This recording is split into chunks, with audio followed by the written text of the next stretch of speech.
Hello tout le monde, j'espère vraiment que vous allez bien. Je suis ravie de vous retrouver en début avril pour ce bilan top et flop du mois de mars. Alors je vais commencer par la lecture, ensuite je vais vous parler de podcasts, Netflix, ciné, tricot et autres. Je vous mets le time code de chaque partie en barre d'infos, comme ça si par exemple la lecture ça ne vous intéresse pas, vous savez où est-ce qu'il faut aller, à quel moment de la vidéo. Ça c'est un petit peu plus simple parce que je pense que cette vidéo va être un petit peu longue. Alors on commence sans tarder par la lecture puisque j'ai pas mal lu ce mois-ci. J'ai ça, plus deux audiobooks. Je vais commencer dans l'ordre où je les ai lus par The Vanishing Half. En français, son titre, c'est L'autre moitié de soi. J'ai beaucoup aimé, même si j'ai trouvé qu'il commençait un petit peu lentement. Il a été écrit par Brit Bennett, pardon. Et l'histoire, c'est... on commence... Alors, c'est dans le sud des États-Unis.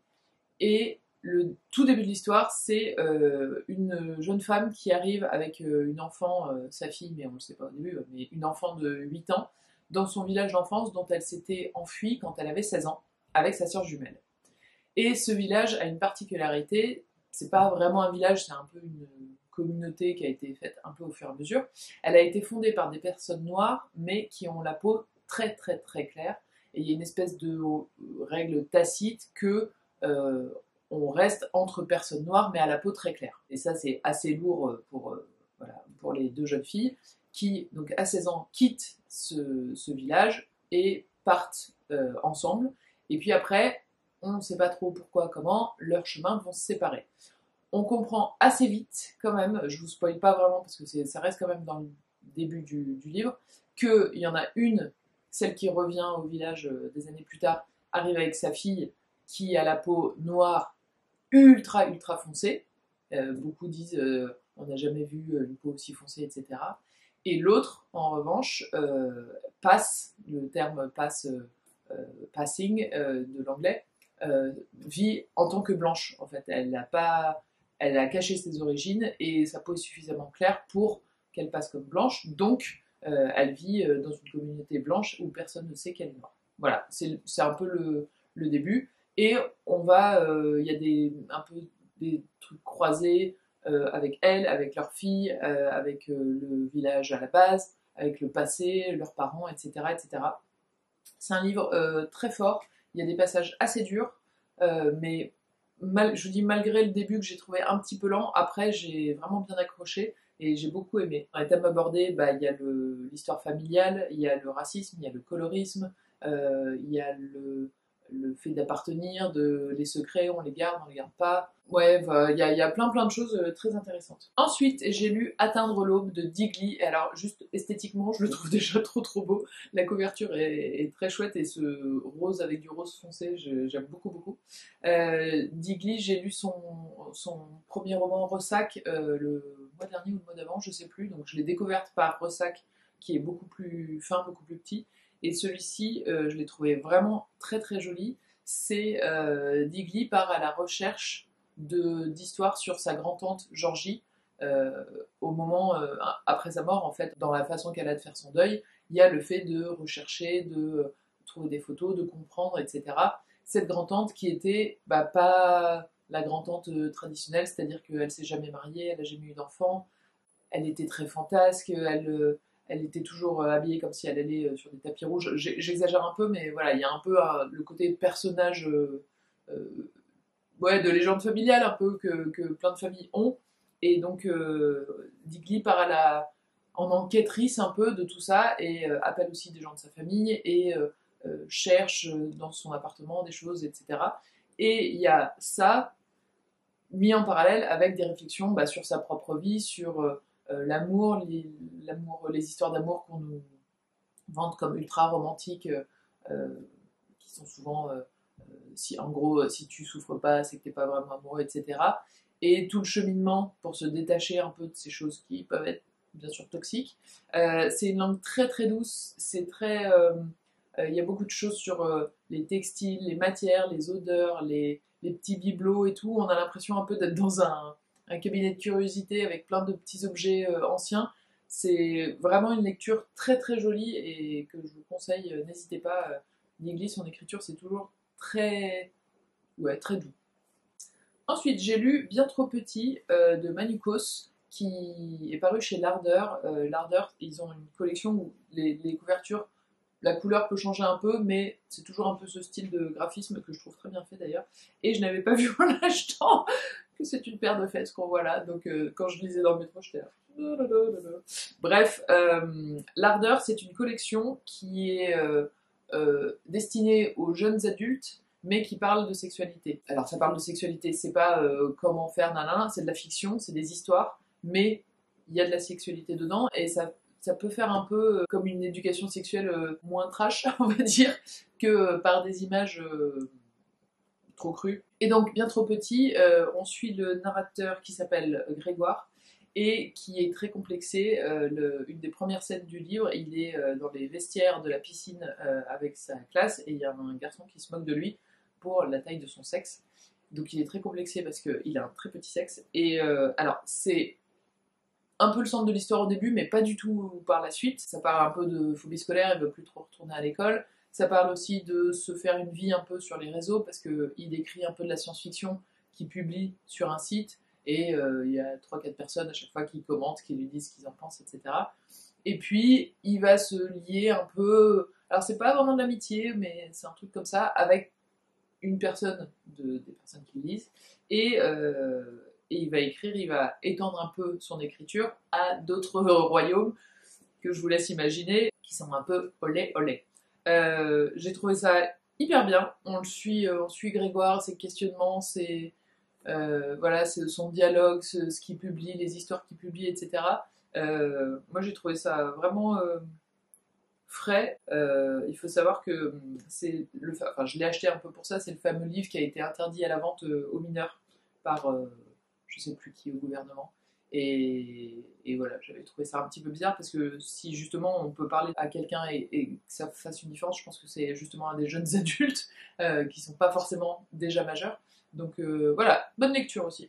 Ensuite, en audiobook, j'ai écouté le premier volume des 7 sœurs. Donc on suit Maya. J'en avais beaucoup entendu parler des 7 sœurs. C'était voilà, il y a plein de gens qui ont lu les 7 plus le dernier sur Atlas, sur le papa, qui m'ont dit que c'était génial et que ça se lisait très bien, etc. Alors effectivement, ça se lit, enfin du coup moi c'était écouté, mais ça s'écoute assez facilement. Je peux pas dire que j'ai adoré. C'est une bonne lecture, ce que j'appellerais une bonne lecture d'été pour moi. C'est-à-dire que il y a des trucs où voilà, je trouve ça un peu j'allais dire à l'ancienne. C'est pas forcément à l'ancienne, mais c'est très, on le voit un peu venir, quoi. Genre l'histoire, il y a deux personnages qui vont se lier, on le voit un peu venir. Ça ou ça, on le voit un peu venir, etc. Donc c'est pas une lecture un peu challenge ou un peu qui vient piquer à des endroits où on s'y attend pas, mais c'était quand même sympa. Il y a tout un pan de recherche historique que j'ai trouvé hyper intéressant. Donc c'est pas du tout une lecture où je me dis oh là là, plus jamais je lirai aucun des 7 suivants, mais ça m'a pas donné envie tout de suite de lire le deuxième. J'ai trouvé ça sympa, voilà. Je n'ai pas du tout raconté de quoi ça parle, mais en gros, j'ai fait comme si tout le monde connaissait là. En gros, on suit donc Maya. C'est la fille de Papa Salt, c'est comme ça qu'elle l'appelle. Moi je l'ai écouté en anglais, donc je sais pas s'ils ont traduit Papa Salt, mais je crois pas. Et Papa Salt est un homme d'une soixantaine d'années, je crois, ou 70 ans, et dans sa vie il a adopté 6 filles, les unes après les autres, et Maya est la première de ces filles qu'il a adoptées. Donc elle raconte un peu l'arrivée des autres bébés, et chacune a été adoptée dans un pays différent. Et en fait, au moment où il meurt, donc c'est le début du livre, hein, pas de gros spoil, il laisse des lettres et des choses à ses filles pour que chacune puisse avoir des indices un peu sur son passé et puisse aller chercher, si elle le désire, d'où elle vient. C'est pas obligé, mais en gros, si tu as envie, hop, tout est là. Et donc Maya, elle en a envie, et elle découvre son pays d'origine, que je ne vais pas vous dire, et elle part là-bas, et elle va chercher un peu des choses sur sa famille, et en fait on fait une plongée dans l'histoire de la capitale du pays et de la construction d'un monument qui existe vraiment. Et en fait je pense qu'il y a un peu de vraie histoire, parce que j'ai cherché le nom sculpteur ou du créateur du monument, c'est le vrai nom qui est utilisé dans l'histoire, etc. Donc, voilà, il y a des choses quand même historiques qui sont assez sympas et qu'on suit. C'est, ouais, lecture sympathique. Ensuite, j'ai lu Leçon de chimie. Alors là, c'est la couverture anglaise, la couverture française n'est pas du tout comme ça, mais je vous l'affiche. De Bonnie Garmus.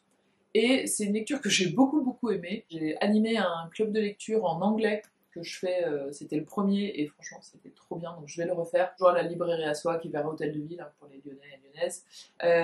Et on a donc fait une lecture commune, et c'était trop bien parce qu'on était 8, et il y en a 7 qui ont beaucoup aimé, et il y en a une qui a détesté. Et en fait, d'avoir le dialogue avec elle et de voir ce qui l'avait énervé ou ce qu'elle n'avait pas aimé et tout, et ben moi ça m'a fait une deuxième lecture. Alors ça veut pas dire que j'ai pas aimé, mais il y a plein de trucs où j'étais ah mais oui mais t'as trop raison. En fait je n'avais pas vu ça qui maintenant que tu le dis ça me saute aux yeux, mais j'avais pas fait attention. Donc enfin lecture très sympa. Enfin moi j'avais hâte de le retrouver tous les soirs. Je l'ai lu assez vite. Et c'est donc l'histoire de Elisabeth Zott, qui est une chimiste, qui est fan de chimie, qui ne pense que en chimie, qui analyse tout en chimie. Et au début du livre, on comprend qu'il y a un peu un quiproquo, pardon, et qu'elle se retrouve à présenter une émission de cuisine à la télé. Sauf qu'elle le fait de façon chimiste. Donc c'est pas tout à fait ce qu'on peut attendre, c'est pas du Maïté ou voilà. Et donc on suit l'histoire de cette femme, on connaît un peu des choses sur sa naissance et tout. Ensuite, elle grandit, elle rencontre quelqu'un, etc. Et donc, il y a un peu des sauts entre le moment où elle présente l'émission de télé et son passé. Et on comprend comment elle en est arrivée là. Et ça se passe dans les années 50. Donc une chimiste dans les années 50, à l'université, c'est pas hyper bien accueilli qu'elle soit une femme. C'est un peu, oui, aller faire la secrétaire en gros. Alors qu'elle, elle est très ambitieuse et elle est passionnée et elle a l'air assez d'avoir un peu de génie là-dedans. Mais les portes lui sont plutôt fermées. Donc il y a un peu de vouloir s'émanciper et il y a un peu de aussi sa vie personnelle et c'est quelqu'un qui a pas beaucoup d'amis, etc. Donc ouais, il y a tout un truc aussi sur la famille choisie, la famille, l'héritage, etc. Il y a quelques trucs qui sont pas hyper crédibles, genre sa petite fille de 4-5 ans, elle est hyper intelligente aussi, mais à un point où genre elle lit déjà un peu de la philosophie. Donc voilà, il y a juste, si sa fille avait eu 10 ans, ça aurait été un tout petit peu plus crédible peut-être. Il y a des petites choses comme ça, je vous dirai pas ce que la personne du book club a détesté parce que c'est pas le but. J'ai trouvé ça très sympa à lire. Voilà, l'histoire se déroule et on a envie de savoir ce qui va se passer après. Donc voilà, bonne lecture quand même.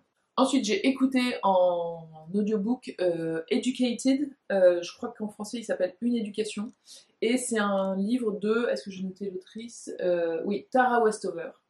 Et elle écrit à la première personne, elle écrit sa propre histoire. Elle a grandi aux États-Unis dans une famille mormone, mais il n'y a pas le côté polygamie, etc. C'est plus son père qui était convaincu qu'il allait y avoir en gros une apocalypse. Et donc il était un peu paranoïaque, un peu... il faisait des réserves de nourriture au cas où, des abris, des trucs comme ça, et un peu complètement inconscient avec l'usage des machines et des... Genre, de toute façon, Dieu nous protège, donc Dieu nous protège. En gros, il prenait des risques inconsidérés avec des machines agricoles énormes et ses enfants qui les utilisaient, parce que bah, Dieu est là, de toute façon. Donc bon, ça c'est mise en danger très très forte.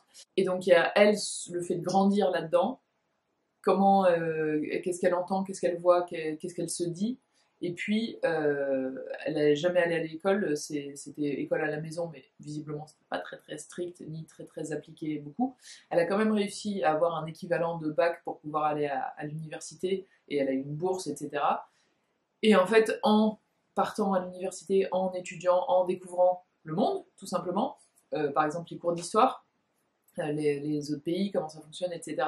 Petit à petit, elle questionne un peu son éducation, la façon dont son père ou dont sa mère ont réagi, ses frères aussi, et elle prend de la distance petit à petit, mais en même temps c'est compliqué parce que c'est sa famille, etc.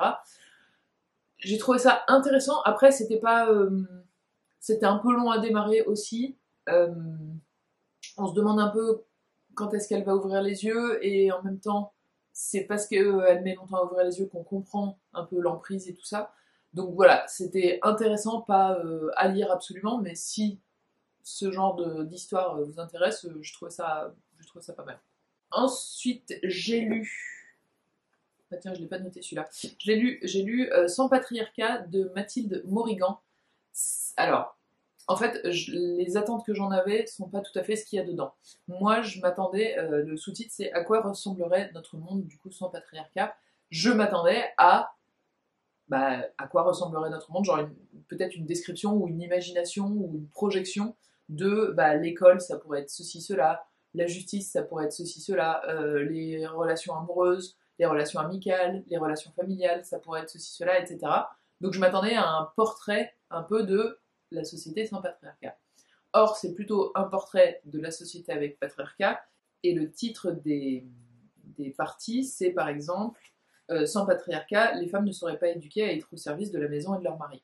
Donc ça c'est le titre, et après il est expliqué en quoi les femmes sont éduquées à être au service de la maison et de leur mari.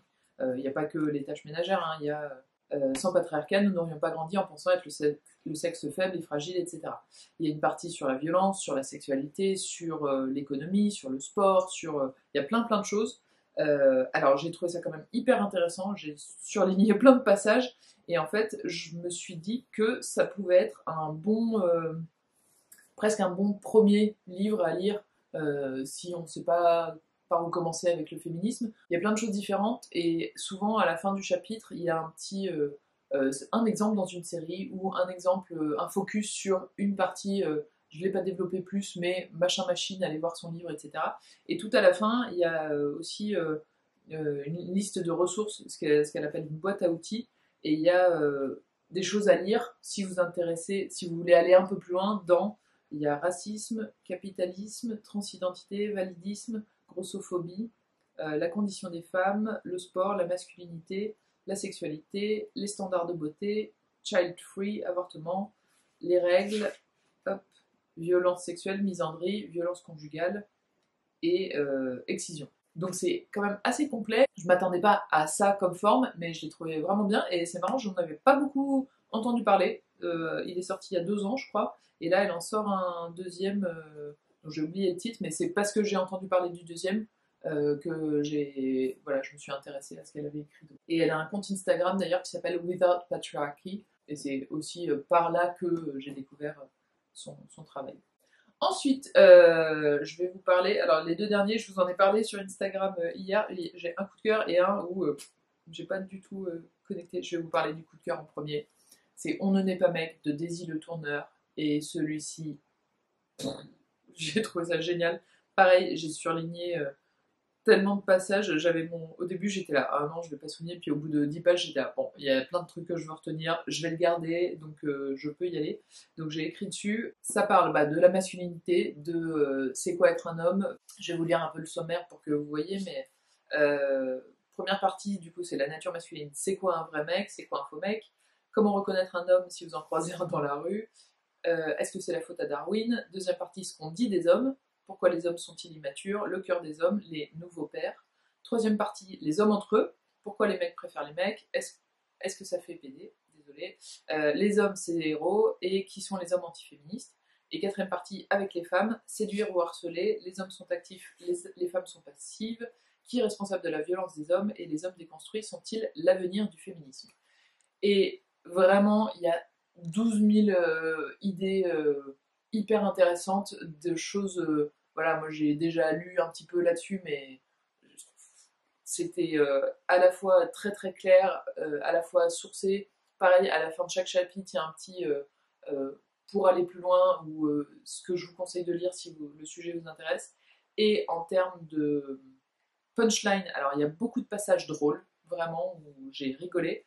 Daisy Le Tourneur fait ça très très bien. Et aussi en termes de citations, il y en a des vraiment hyper fortes. Moi j'ai un cahier où je note quand je trouve des phrases hyper belles ou hyper fortes dans les livres, je les note. Ça faisait un moment là que j'en avais pas noté, et là j'en ai noté au moins 10 ou 15. C'est Ouais, très très fort, bravo Daisy Le Tourneur, il est vraiment trop trop bien. Et ensuite, du coup, c'est celui que j'ai moins aimé, qui s'appelle Normal People de Sally Rooney. Je crois que c'est le même titre en français, je l'ai lu en anglais, et je vous ai dit sur Instagram que je suis complètement passée à côté. C'est devenu une série, là sur la couverture, amazing, euh, on peut pas le poser une fois qu'on l'a commencé. Euh, c'est le genre qu'on lit en 2 jours, il a eu plein de prix et tout. Eh bien, je n'ai pas trop compris l'engouement. Déjà, je pense que j'ai mis au moins 100 pages à rentrer un tout petit peu dedans. Au début, j'étais juste. Donc, c'est l'histoire de Connell et Marianne, qui sont. On commence, ils sont, je crois, en dernière année de lycée. C'est en Irlande. Et ils s'aiment bien, mais elle est un peu bizarre à l'école. Elle n'est pas très populaire, elle n'est pas très intégrée. Donc, ils font un peu comme s'ils se connaissaient pas trop à l'école, mais il y a une petite histoire entre eux, mais ils sont jamais vraiment ensemble. Et puis on fait comme ça des sauts dans le temps, et 3 mois plus tard, et 4 mois plus tard, et 6 mois plus tard, et on reprend l'histoire là où elle est. Et ils s'aiment bien, mais ils s'aiment pas, mais ils vont un peu vers l'autre, et puis ils se retirent de vers l'autre, et puis il y a un peu des malentendus. C'est un peu le will they, won't they, vous savez, dans les séries comme dans Friends avec Ross et Rachel, c'est non, un peu, ah, non, et puis il y a un truc qui fait que non, que oui, et tout. Et alors, il y a aussi l'écriture qui m'a beaucoup gênée, c'est-à-dire qu'il y a des dialogues, mais il n'y a jamais de tiret, c'est toujours dans le même corps de texte, et elle a dit que machin, alors oui, lui ai-je dit, et elle dit que machin, oui, dit-elle, oui, non, et du coup, on a l'impression que tout est aplati en fait, ça enlève complètement le relief des dialogues, et moi, je le lisais, j'avais l'impression que c'était 2 robots qui se parlaient presque. Donc, au tout début, je me suis dit, tiens, il y a peut-être un truc qu'elle dit pas, genre leur âge n'est pas mentionné tout au début. Donc, je me suis dit, tiens, c'est peut-être des petits enfants, ou alors il y a peut-être un truc, peut-être qu'ils sont dans un hôpital en fait, ou je me disais, il y a peut-être un truc qui explique un peu ce côté froid, ou je sais pas, qui est pas dit justement, et ça va arriver pas du tout. Du tout. Ils sont, ils sont au lycée, normal, voilà, c'est de leur âge ce qu'ils font. Alors après, j'ai pas détesté non plus parce que au bout de 150 pages, j'étais quand même un peu dedans, genre je voulais savoir ce qui se passait, mais pas un peu dedans, genre c'est bien, un peu dedans, genre allez, ça va être quoi la morale de l'histoire? Donc, très bizarre. Elle a aussi écrit d'autres choses, notamment Beautiful World, Where Are You, avec l'accent français, n'est-ce pas? Qui est aussi un carton, que je sais pas si j'ai envie de lire du coup maintenant, mais si vous en avez lu d'autres que vous pensez qui pourraient me plaire, bah dites-moi, parce que là, pas compris.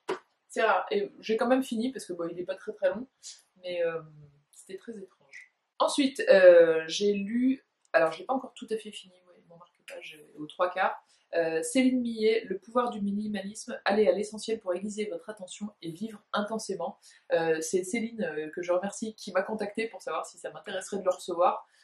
Moi, le minimalisme, vraiment, c'est quelque chose qui me parle assez. J'essaye de l'appliquer dans certaines zones de ma vie, tant bien que mal, mais voilà, c'est en tout cas un concept qui m'intéresse. Donc quand j'ai lu le thème du livre, je me suis dit, bah, bien sûr, ça me fera plaisir de le lire et d'en parler. Euh, alors, ce que j'ai trouvé intéressant, c'est qu'il y a la couverture qui est comme ça, et après, tout est simple, et même dans la présentation, en fait, c'est minimaliste, c'est un peu droit au but. Et ce que j'ai trouvé hyper intéressant, c'est que c'est pas minimalisme, genre votre déco minimaliste, c'est vraiment, ça va plus loin, ça va dans la théorie, ça va dans le pourquoi du comment, dans le minimalisme aussi avec soi-même, comment ça permet de se reconnecter. Pareil, je vais vous lire un petit peu le sommaire pour que vous voyez. Donc, qu'est-ce que le minimalisme? Quels enjeux? Éloge à la légèreté. Ensuite, il y a le minimalisme appliqué à notre environnement, donc il y a la société de consommation, chez soi, le dressing. Ensuite, par rapport à soi, le rapport au corps, bien vivre avec soi. Et enfin, le minimalisme numérique, la question de la santé mentale, du contenu, les remèdes, etc. Et en fait, c'est pas un guide genre vous avez un grand 1 avec votre dressing, il faut faire ci, ça, ça, ça, ça. Mais il y a d'abord une partie de réflexion, presque un peu sociologie, psychologie, etc. Et ensuite, des choses qu'on peut mettre en place. Donc il y a des petits tuyaux quand même, que ce soit sur le ménage, sur les vêtements, en acheter, pas en acheter, qu'est-ce qu'on en fait, etc. Et aussi le côté gestion du temps, le temps qui doit être, ça je me suis un peu reconnue, qui doit toujours être utilisé de façon productive, qui doit être rentabilisé, qui doit être habité. Moi je suis plutôt... j'essaye de m'arrêter d'ailleurs. Donc c'était assez... la synchronicité était sympa d'ailleurs. J'essaye d'arrêter de faire deux choses en même temps. Par exemple, dans le bus, d'écouter un podcast, quand je regarde un film, de tricoter, etc. J'essaye de séparer pour me dire, c'est pas grave si ça avance moins vite, on souffle, et ça ira. J'apprends à me détacher, et elle en parle aussi là-dedans. Donc voilà, j'ai beaucoup aimé. La lecture est très très facile, et ça parle aussi quand même un peu de théorie et d'écrit et d'où ça vient historiquement et tout. Très très sympa, c'est chez Erol, et bravo Céline. Et puis enfin deux petites dernières choses sur la lecture qui ne sont pas des livres, mais toujours dans le fait de compléter mon cahier de lecture. Vous savez, je l'ai sorti avant Noël l'année dernière, et c'est un cahier de lecture pré-imprimé où vous pouvez compléter avec vos lectures et prendre des notes. Donc là, j'ai un nouveau style de titre que j'aime bien, où c'est écrit en gros comme ça, avec souligné en couleur. Vous voyez peut-être des titres de livres, je vous parle pas de tous les livres que je lis, voilà, et j'ai la toute première partie aussi qui est là. Là, j'ai pas encore rempli la case, on est le 1er avril, il faut que je fasse ici le mois de mars, mais je vais faire une petite vidéo, je crois que je vais la mettre sur Instagram, et voilà, c'est toujours... je le fais presque, je le regarde presque un peu tous les jours, et j'aime vraiment bien avoir mes notes sur mes lectures là-dedans. C'est cool. Si vous aimez bien aussi regarder des youtubeurs qui parlent de lecture, ou youtubeuses, j'en ai découvert un la semaine dernière qui est trop bien, qui s'appelle Jack Edwards, et alors c'est en anglais. En revanche, je crois que lui a écrit un livre, il me semble. Il aime bien les réseaux genre BookTok, Bookstagram, etc. Et il fait des analyses de livres, il a lu ceux qui ont été le plus recommandés et il donne un avis. Il a parlé de sa dernière vidéo, là je l'ai regardée hier, il y a RuPaul, la Drag Race très très connue, qui a lancé un site d'achat de livres, et ça a fait enfin ça n'a pas fait un flop, mais clairement je trouve que le move n'était pas très stratégique ou pas très intelligent, et la gestion de ça a été un peu moyenne. Bref, si ça vous intéresse, je vous laisse aller voir la vidéo de Jack Edwards qui était très complète et bien plus informée que moi, mais il fait ce genre de vidéos et c'est très très intéressant. Elles font souvent une petite demi-heure, et moi j'aime beaucoup les regarder. Et ensuite, dernière chose par rapport au livre, j'ai découvert le 1, je sais pas si vous connaissez, je crois que c'est un hebdo normalement. Et le 1, moi j'adore cette forme, en fait il y a une seule feuille, je crois que c'est du A0, et il y a des choses écrites, hop, et vous le dépliez, et à chaque fois que vous dépliez, c'est une nouvelle page qui est écrite, hop, là, et la dernière, et là, hop. Et à chaque fois, il y a un thème, et c'est plein de gens qui écrivent autour de ce thème. Et là, j'ai pris celui-ci parce que ça m'intéressait de lire sur le côté la folie. Et en fait, j'ai découvert après que c'était le 1, mais le 1 des libraires. Il y en a 4 par an, et c'est focus sur ce sujet, mais particulièrement par les livres. Et à chaque fois, il y a un petit deuxième livret de la même façon, focus sur une œuvre. Et donc là, c'est Mrs. Dalloway de Virginia Woolf, que je n'ai jamais lu, mais voilà, qui est un peu analysé au départ, et l'image du milieu, il y a plein de choses écrites dessus, et l'image du milieu, c'est une illustration. Donc ça fait des posters hyper beaux, et tout est à chaque fois autour de livres.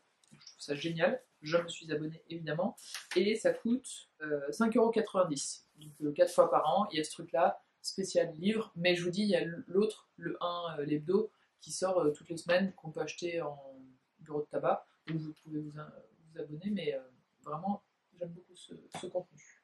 Ah oui, et une dernière chose, c'est la 4e dernière chose, je sais, mais c'est pas grave, par rapport à la lecture, je vais malheureusement arrêter, je pense, le Blush Book Club, parce que, en fait, ça me prend pas énormément de temps, c'est-à-dire que c'est 1 heure par mois, on fait en live, mais il y a quand même un tout petit peu d'organisation. Et surtout, je vais essayer d'alléger un tout petit peu mon emploi du temps là sur la fin d'année. Et donc, je vais arrêter plusieurs petites choses comme ça qui, chacune, ne me prennent pas beaucoup de temps, mais en fait sont un peu d'investissement et de charge aussi d'organisation. Et donc, je reprendrai peut-être en septembre prochain, je sais pas, mais pour l'instant, je vais faire un break de ça. Le dernier live YouTube, c'était hyper sympa et voilà, ça m'a bien intéressé. Mais bon, j'en fais déjà deux en vrai, j'en fais un français et un en anglais dans une librairie. Par contre, je peux que vous encourager à bah, vous aussi passer le pas. En fait, moi je suis allée dans une librairie que j'aimais bien, je savais qu'ils faisaient régulièrement des rencontres et des ateliers, et je leur ai proposé d'animer ça. Alors après, ça peut être dans une bibliothèque, ça peut être dans un café, ça peut être vous, votre initiative avec vos amis, c'est pas forcément un truc dans une librairie, mais n'hésitez pas à lancer ça parce qu'en fait, plus j'en parle autour de moi, plus je rencontre des gens qui le font aussi et pour qui c'est une vraie source de plaisir, parce qu'il y a évidemment le fait de lire des choses, mais de partager ce qu'on en a pensé, d'essayer d'expliquer le pourquoi du comment, convaincre des gens de le lire aussi, partager toutes ces belles lectures, pour moi c'est hyper, ça m'apporte beaucoup en fait. Donc n'hésitez pas à vous lancer. Peut-être si vous n'osez pas vous lancer seul, allez-y avec un ou une amie pour vous donner un peu la force du début, mais vous verrez que si vous essayez, il y a peu de chances que vous regrettiez. Voilà, sur la lecture, c'est tout. On passe à autre chose. Alors, j'ai pas mal écouté de podcasts ce mois-ci, je me suis un peu remise. Alors, j'ai écouté pour la première fois Vivons heureux avant la fin du monde, 2 épisodes que j'ai trouvé hyper intéressants. Le premier c'était Alcool, nous avons un problème. En fait, les deux c'était sur l'alcool. Hein. Mais le premier c'est Alcool, nous avons un problème. Et le deuxième c'est Tu t'es vu quand t'as pas bu. Donc le premier, elle parle de l'alcool et de la société française, son rapport à l'alcool, etc. Et puis de elle, son rapport à l'alcool. Et dans le deuxième, elle parle de gens qui ne boivent pas, que ce soit pour raison médicale, pour raison parce que pas envie, ou pour raison religieuse. Et c'était hyper intéressant. Le deuxième s'appelle Encore heureux. Et là, c'était un épisode sur la bisexualité, et c'était pourquoi les bisexuels vont si mal. C'était hyper intéressant. Du coup, c'est des personnes concernées qui parlent du statut des personnes bisexuelles dans la société. Justement, elles vont si mal, c'est le côté, elles sont plus enclines à avoir des problèmes de santé mentale, à des comportements à risque, des addictions, etc. Parce que elles sont exclues de la communauté hétérosexuelle, mais elles sont aussi souvent exclues de la communauté LGBT, parce que oui mais c'est une phase, oui mais il faut te décider, etc. Donc en fait ça fait presque une troisième communauté, se sentir exclu comme ça un peu tout le temps et au quotidien a des répercussions évidemment sur la santé mentale. Et donc là c'était une discussion autour de ça, c'était hyper intéressant, je vous le conseille vivement. Et ensuite j'ai écouté aussi LSD. Vous savez, LSD, ça s'appelle La série documentaire, et en fait, c'est toujours par 4 épisodes. Et c'est 4 épisodes sur un même thème. Et là, c'était le thème de la masculinité.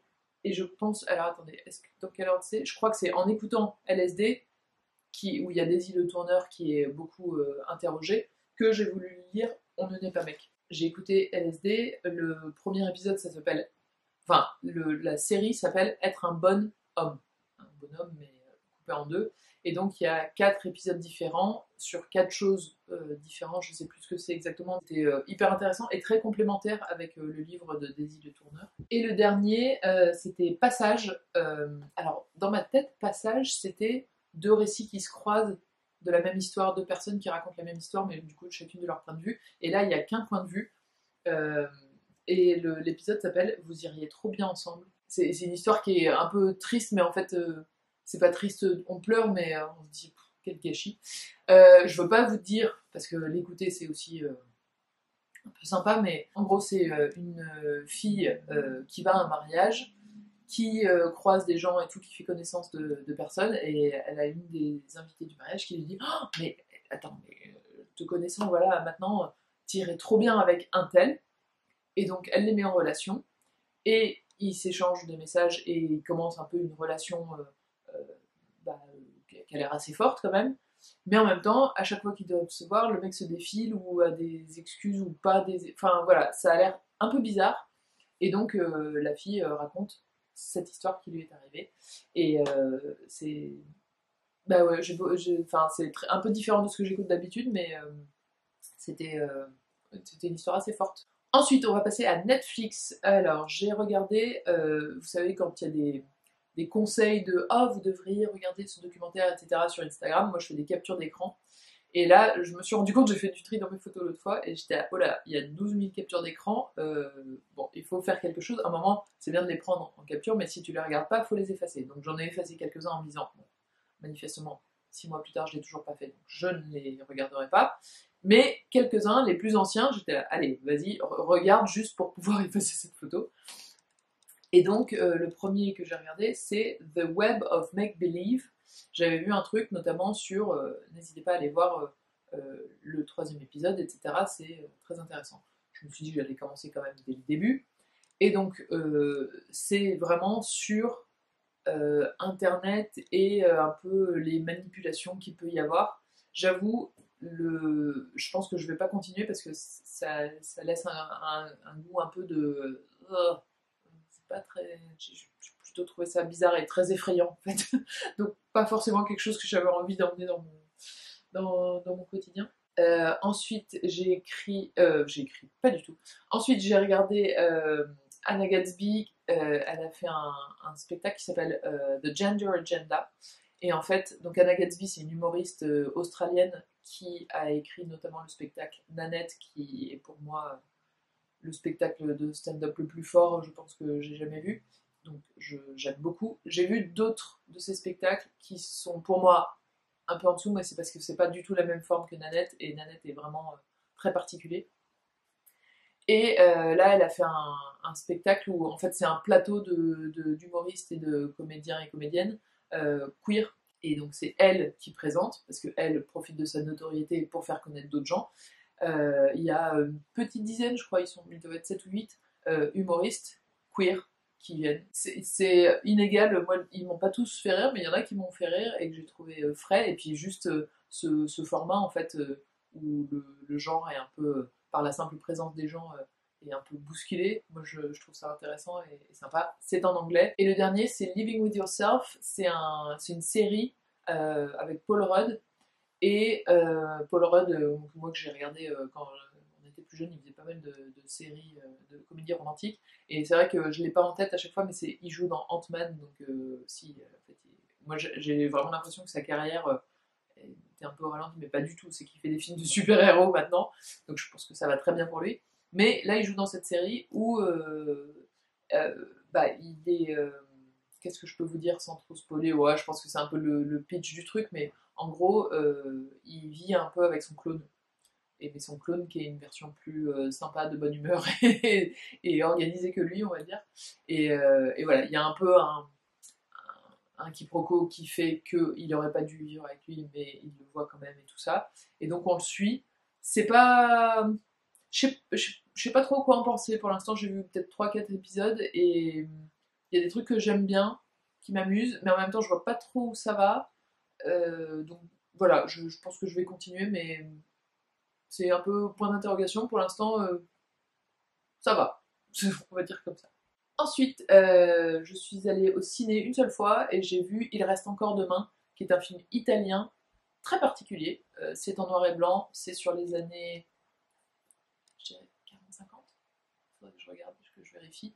Et on suit le quotidien d'une femme au foyer. Elle a quand même, elle gagne un peu d'argent au sens où elle fait des reprises pour tel magasin.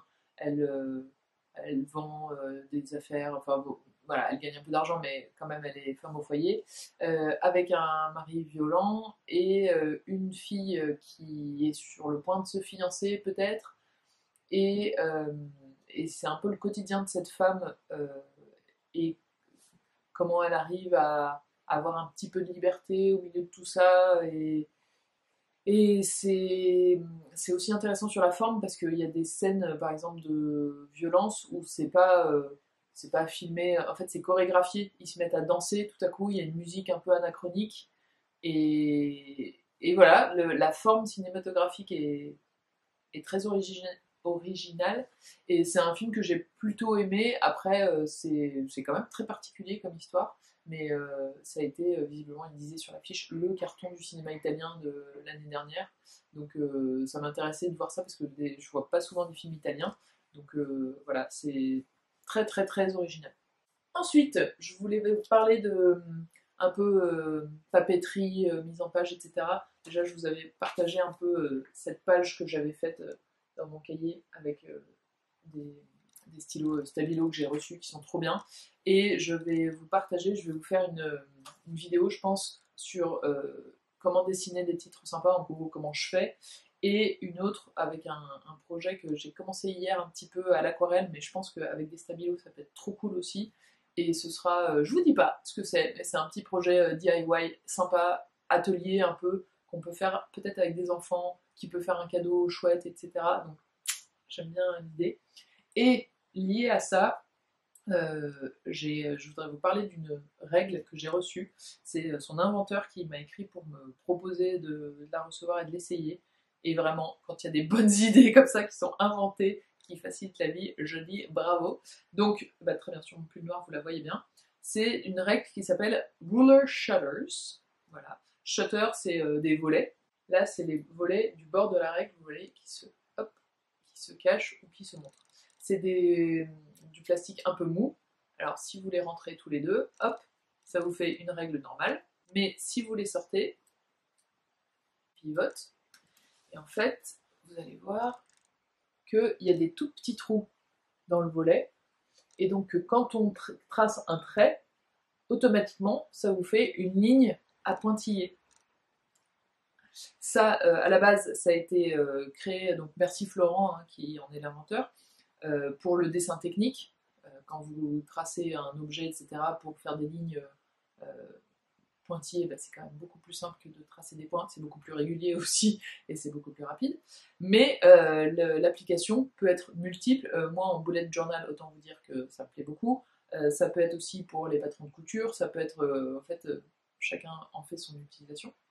Et ce qui est encore mieux, c'est qu'il y a ces volets-là, mais ils sont détachables, et il y a d'autres volets qui existent que vous pouvez adapter. Par exemple, celui-ci, c'est une règle en inch. Donc là, vous avez la règle où c'est écrit en centimètres, mais vous pouvez, hop, si vous enlevez ce volet-là, vous cliquez ce volet-là, et là, vous avez une règle en inch. Donc ça vous fait 2 en 1. Et là, hop, et là, vous avez d'autres formes. Là, vous avez des pointillés un peu plus larges et des pointillés avec un grand trait, un petit trait, un grand trait, un petit trait. Et celle-ci, qui est, je pense, celle dont je vais le plus me servir moi, ça permet de faire des traits ondulés. Et donc je pense que les petits pointillés, juste le vert là, et les deux petites vagues là, pour tout ce qui est bullet journal, décoration, le projet dont je vous ai parlé tout à l'heure, etc., ça va être trop sympa. Et j'aime beaucoup aussi ça, le truc pour la prendre au milieu là, est costaud, anti-glisse, et bah, du coup ça permet de la saisir de façon très très facile. Et juste pour vous montrer, les petits volets là, ils s'en vont, hop, il faut juste tirer vers l'extérieur. Vous prenez bien la base parce que le but c'est pas de les abîmer, hein, les petits volets comme ça, hop, et voilà, là il n'y en a plus. Vous pouvez l'utiliser sans, hein, si vous n'en avez pas besoin. Vous voyez, les volets ils sont un peu mous comme ça, et pour le rattacher, bah, c'est exactement pareil. Vous avez une toute petite encoche ici, et donc hop, on appuie jusqu'à ce qu'on entende le petit bruit, hop, et voilà. Très facile d'utilisation. Bravo Florent pour cette invention, je trouve ça génial. Je vous mettrai un lien vers son site internet, mais trop trop bien. Ah oui, d'ailleurs, je vous parle d'ateliers à faire avec des enfants. La semaine dernière, j'ai fait une vidéo bracelet brésilien, ça hyper bien à partir de, alors ça dépend des enfants, mais je dirais vers 7 ans, 6-7 ans, c'est possible de leur montrer un peu comment faire et de se faire des petits bracelets comme celui-ci pour l'été, je trouve ça sympa. Ça peut être aussi une idée d'activité. Ensuite, j'ai reçu 2 produits de typologie qui sont pour les peaux un peu à rougeur, si vous avez, comment ça s'appelle, c'est pas rosace, mais j'ai oublié le nom, mais voilà. Le premier, c'est un sérum apaisant 9 ingrédients à mettre avant, enfin matin et soir, avant ou après votre crème du jour, quoi. C'est pour apaiser un petit peu la peau. Et le deuxième, c'est un truc vert, c'est un correcteur anti-rougeur. Donc on en met, alors moi j'ai pas spécialement, si j'en ai un peu au coin du nez, mais on va faire sur ma main. On en met un petit point comme ça, hop. Et évidemment, on ne le laisse pas comme ça, on le travaille un petit peu. Et en fait, c'est la magie de la théorie des couleurs, les couleurs s'annulent, donc le vert va annuler le rouge. Je pense que vous ne voyez pas très bien, mais ma main paraît un peu plus pâle au milieu. Ça fait un peu ce système-là. Alors après, c'est pas censé faire pâle spécialement, mais si vous le mettez vraiment sur une rougeur, hier j'ai essayé sur un bouton par exemple, et effectivement, on voit plus, il n'y a plus la rougeur en tout cas. C'est à l'extrait d'algues, typologie toujours des compositions très très clean, c'est made in France. J'ai réalisé aussi, parce que j'ai vu une conférence sur le design genré, et c'était hyper intéressant, design et stéréotypes de genre, et en fait, qui parlait des packaging hyper genrés pour plein de choses, et il parlait de marques qui de plus en plus font des packaging non genrés, et il parlait de typologie comme exemple, et j'étais ah mais oui, je me suis jamais dit que ça faisait pas particulièrement girly, ça faisait pas particulièrement c'est des soins pour hommes, c'est neutre. Bref, je vais finir avec le tricot et crochet d'ailleurs, avec je suis trop fière, la panière pour le premier kit crochet de Tricool. Donc, bon, j'ai mis ça pour faire joli dedans, mais tac, j'enlève tout ce qu'il y a dedans. Donc ça donne ça. En fait, j'ai fait volontairement pas plus gros, parce que je veux que ce soit faisable avec une seule pelote, vu que c'est du fil de crochet Fonti, donc Made in France, etc. Chaque pelote est à 22 €. Et je me dis, si je veux bien faire un panier plus gros et plus impressionnant, mais en fait, si le kit pour débutants est à 70 €, bon, on perd un peu de l'intérêt. Donc là, je pense pouvoir faire un kit autour de 30-35 € avec la bobine pour faire un panier, le crochet et le petit accessoire pour voir où on en est au fur et à mesure. Et je me dis comme ça, les gens voient si ça leur plaît ou pas, et peut-être investissent après plus pour faire des choses plus grandes. Mais après, il y a la possibilité, je vous donnerai la possibilité, si vous voulez acheter 2 pelotes, du coup vous commencez à faire ça, et juste vous continuez avec une deuxième pelote, et ça vous fait le même panier, mais plus grand. Et si vous voulez un très très gros panier, bah, vous en achetez 3 par exemple. Mais là, c'est une technique, en gros, c'est les points de base. Il y a le point pour commencer et tourner en rond et faire un socle, que vous ferez de la taille que vous voulez. Là, j'ai fait 7 rangs, mais si vous voulez un panier plus petit, bah, vous pouvez faire que 4 rangs par exemple. Ensuite, il y a la maille qui permet de faire le bord. Vous voyez que ça fait un peu comme un angle droit. Ensuite, il y a cette maille-là. Et ensuite, il y a la maille tout en haut qui permet de faire comme si c'était un peu décoré sur le côté là. Et donc ça, je vais le faire en précommande pour pas me retrouver avec 15 bobines qui ne seront jamais vendues. Il me semble que, faut que je regarde, mais j'ai un stock de crochets comme ça, il me semble que j'en ai une vingtaine. Donc voilà, je le sors à mon avis à la fin du mois d'avril, et j'espère que ça vous plaira. Ce qui est cool aussi avec la précommande, c'est que vous pourrez choisir parmi toutes les couleurs disponibles chez Fonti, parce que bah, c'est pas moi qui les achète puis qui les revends, c'est comme c'est en précommande, vous choisissez la couleur et moi je commande pile celle que vous avez prise. Donc, et évidemment, il y aura les vidéos, j'ai oublié de vous le dire, mais avec le pas à pas de comment faire ça. Ensuite, il y a le pull que je suis en train de me faire qui avance tout doucement. C'est le pull Pigne de chez Atelier Émilie. Je vous ai déjà parlé, mais là on avance, donc je peux vous montrer un peu. Hop, on en est là. Et bah, c'est très agréable en fait d'avoir ce rang à l'envers avec les paillettes tous les 6 ou 7 rangs. Ça permet d'être un peu moins monotone, et il faut juste que je regarde la longueur que je peux faire parce que j'ai pas un stock infini de laine et je crois qu'il me reste plus énormément, donc peut-être que j'aurai pas assez de laine pour faire des manches longues, auquel cas je ferai peut-être des manches genre comme un pull qui se met par-dessus un t-shirt manche longue, je sais pas, on verra, mais j'aime beaucoup le tricoter. Et le dernier que je vais vous montrer, c'est le pull que Monsieur Blush est en train de me faire. C'est un pull sans manches Montpellier, enfin c'est son nom, Montpellier, de chez November Knits, et vraiment je suis assez fan, j'ai trop hâte de le voir fini. Il en est là. Donc, la dernière fois que je vous ai montré, il y avait juste, il me semble, le dos. Hop. Et là, il en est là. Donc ce sera comme ça. Hop, vous voyez le trou des manches qui est assez large. tac. Et là, à la fin, il y aura un gros col roulé aussi. Et c'est beige. Il y a aussi un peu de fil lurex, ce qui fait qu'il brille un petit peu. Beaucoup moins que l'autre, hein. La paillette est plus discrète. Et j'ai réalisé petit à petit que dans tous les pulls que je me suis fait, je crois qu'il y en a 2 qui n'ont pas de paillettes, sinon tous les autres, il y a un truc brillant ou un truc de paillettes.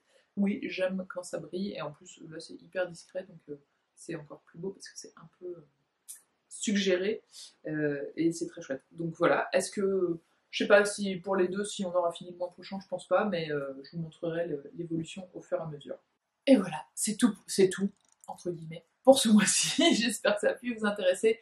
N'hésitez pas à me donner vos recommandations, vos avis aussi sur toutes les choses dont je vais parler, s'il y a des choses que vous avez faites, vues, lues, etc. Je vous souhaite une très bonne semaine et je vous retrouve normalement dans le mois avec soit de la couture, soit du crochet, soit de la papeterie, soit de l'écriture, je sais pas. On verra, mais je pense qu'il y aura une vidéo avant les prochains top et flop. Passez une bonne fin de journée et à la prochaine. Ciao!